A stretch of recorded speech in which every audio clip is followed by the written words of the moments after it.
Welcome to Deeksha academy of excellence. Telangana deputy EO సంబంధించిన preparation Deeksha అకాడమీలో లభిస్తుంది. సో ఈ అవకాశాన్ని మీరు ఇతరులందరూ వినియోగం చేసుకోవాల్సిందిగా కోరుచున్నాం. డిప్యూటీ ఈఓ పేపర్ 2 లోపల 150 ప్రశ్నలు వస్తాయి. మళ్ళీ పేపర్ 2 పార్ట్ ఏ పార్ట్ బిగా 2 రకాలుగా ఉంది. పార్ట్ బిలో మళ్ళీ మనకు 7 చాప్టర్స్ ఇవ్వడం జరిగింది. సో ఈ పార్ట్ బి సిలబస్లోని ఫస్ట్ చాప్టర్ ఈరోజు డిస్కస్ చేద్దాం. సో పార్ట్ బి వచ్చేసి educational leadership, administration and management. అందులో ఫస్ట్ చాప్టర్ వచ్చేసి school education present scenario, programmes and policies in school education and recent initiatives in school education at state and national level. Educational management at state and national level.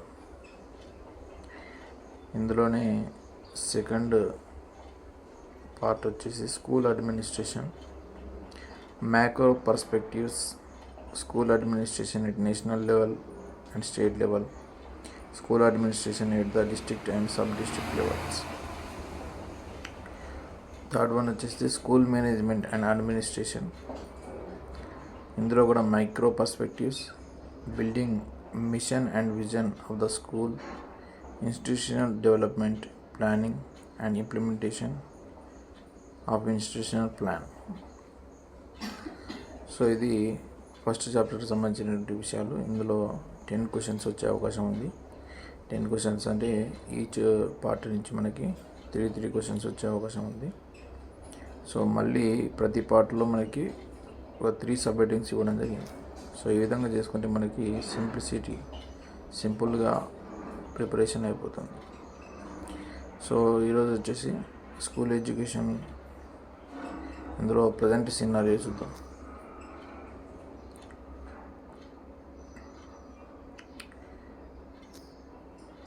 UDISE 2025-26 లెక్కల ప్రకారం వివిధ స్థాయిల్లో భారతదేశంలో ఉన్నటువంటి మొత్తం పాఠశాలల సంఖ్య 14.67 లక్షలు.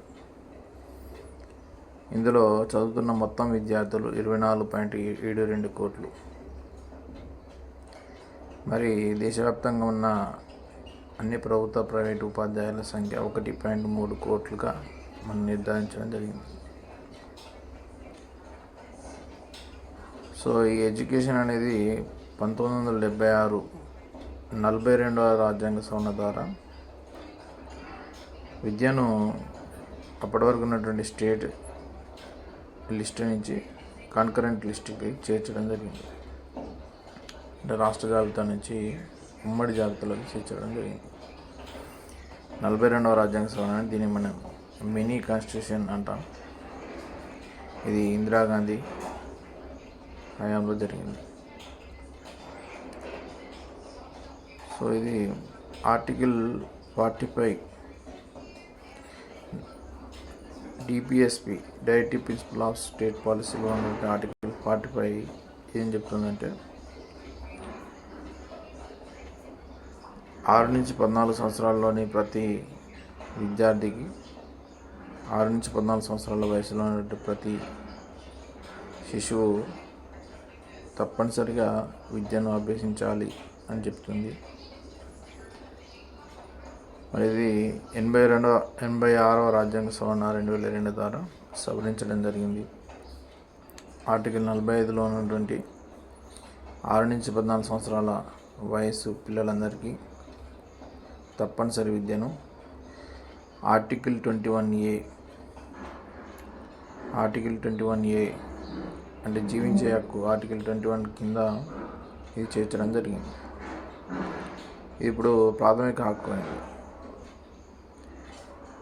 సో ఈ 86వ రాజ్యాంగ సవరణ ద్వారా విద్యను ప్రాథమిక హక్కుగా చేయడం జరిగింది. దీని ప్రకారం 6 నుంచి 14 సంవత్సరాలలోపు పిల్లలందరూ కూడా నిర్బంధ ఉచిత ప్రాథమిక విద్యను పొందే హక్కు కలిగి ఉన్నారు. ఈ 86వ రాజ్యాంగ సవరణ 2002లో జరిగింది. మరి దీన్ని బేస్ చేసుకొని right to education act 2009 frame చేయడం జరిగింది. రైట్ టు ఎడ్యుకేషన్ యాక్ట్ 2009 దీన్ని మనం right of children to free and compulsory education act 2009గా పిలుస్తాం. ఇది ఇంప్లిమెంట్ అయినటువంటి తేదీ వచ్చేసి 1 ఏప్రిల్ 2010. 1 ఏప్రిల్ 2010లో ఇంప్లిమెంట్ చేయడం జరిగింది. సో అదేవిధంగా ఈ రైట్ టు ఎడ్యుకేషన్ ఎఫెక్ట్ ఏంటంటే ప్రైవేట్ స్కూల్స్లో కూడా మనకు వీకర్ సెక్షన్ పిల్లలకి 25% కోటా కల్పించడం జరుగుతుంది. ప్రజెంట్ సినారియో చూసుకున్నట్లయితే స్కూల్ ఎడ్యుకేషన్ లోపల దాదాపు 74% గవర్నమెంట్ సెక్టార్లో రన్ అవుతున్నాయి. మరి 74% అంటే దాదాపు 11 లక్షల స్కూల్స్ ప్రభుత్వ ఆధ్వర్యంలో నడుస్తున్నాయి. మరి 3 లక్షల స్కూల్స్ ప్రైవేటు మరియు ఇతర ఆర్గనైజేషన్స్ ద్వారా జరుగుతున్నవి.